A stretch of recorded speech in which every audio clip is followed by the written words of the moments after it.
వెళ్ళడం జరిగింది. అక్కడ అన్ని పరిసరాలను పరిశీలించినప్పుడు వాళ్ళు ఇంటి దగ్గర నుంచి బయలుదేరినప్పటి నుండి కూడా వాళ్ళను ఫాలో అవ్వుకుంటూ వస్తున్నట్టుగా మనకు సీసీ కెమెరా ఫుటేజ్లలో చాలా స్పష్టంగా కనిపిస్తూ ఉన్నది.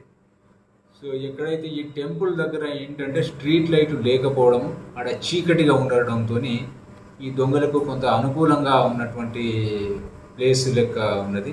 సో దాన్ని అడ్వాంటేజ్గా తీసుకొని వాళ్ళు చైన్ స్నాచింగ్ చేసుకొని ఎస్కేప్ కావడం జరిగింది. సో అది ఇన్ఫర్మేషన్ వచ్చిన తర్వాత మేము వెళ్ళి అన్నీ సెర్చ్ చేసేటువంటి క్రమంలోనే అరౌండ్ 10:45 గంటల మేజర్ బజార్లో కూడా ఇంకొక చైన్ స్నాచింగ్ అయింది. ఈ అగరబత్తుల షాపుకు వెళ్ళి అగరబత్తులు కావాలి అని చెప్పేసి అక్కడ షాప్లో ఉన్నటువంటి మహిళను మాటల్లో పెట్టి ఆమె యొక్క మెడలో నుంచి కూడా ఒక చైన్ స్నాచింగ్ చేసుకుని పోవడం జరిగింది. సో ఈ 2 కేసెస్ పైన 2 స్నాచింగ్స్ పైన కేసెస్ రిజిస్టర్ చేసినాము. ఒక స్పెషల్ టీమ్ను దీని మీద ఫామ్ చేయడం జరిగింది. మేము అన్ని ప్రయత్నాలు చేస్తున్నాము, త్వరలోనే డెఫినెట్గా డిటెక్ట్ చేస్తాము.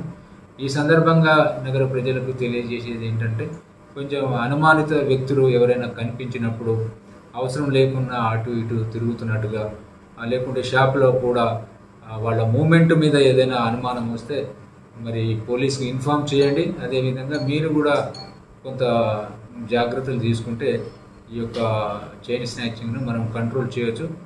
సో డెఫినెట్గా మా టీమ్స్ అన్నీ కూడా దీని మీద వర్కౌట్ చేస్తున్నాయి. త్వరలోనే వీళ్ళని పట్టుకోవడం జరుగుతుంది. Thank you. సేమ్ పర్సన్స్, ఎందుకంటే సీసీ కెమెరా ఫుటేజ్లలో అన్నీ రికార్డ్ అయినాయి. సేమ్ పిల్లలే. మోస్ట్లీ పిల్లలు కొంచెం కాలేజ్ పిల్లల లెక్క అనిపిస్తూ ఉన్నది, లోకల్ పిల్లల లెక్కనే అనిపిస్తూ ఉన్నది. వాళ్ళ యొక్క పర్సనాలిటీని చూసిన తర్వాత వాళ్ళు చేసినటువంటి విధానం కావచ్చు, ఆ వెహికల్ని బట్టి కొంచెం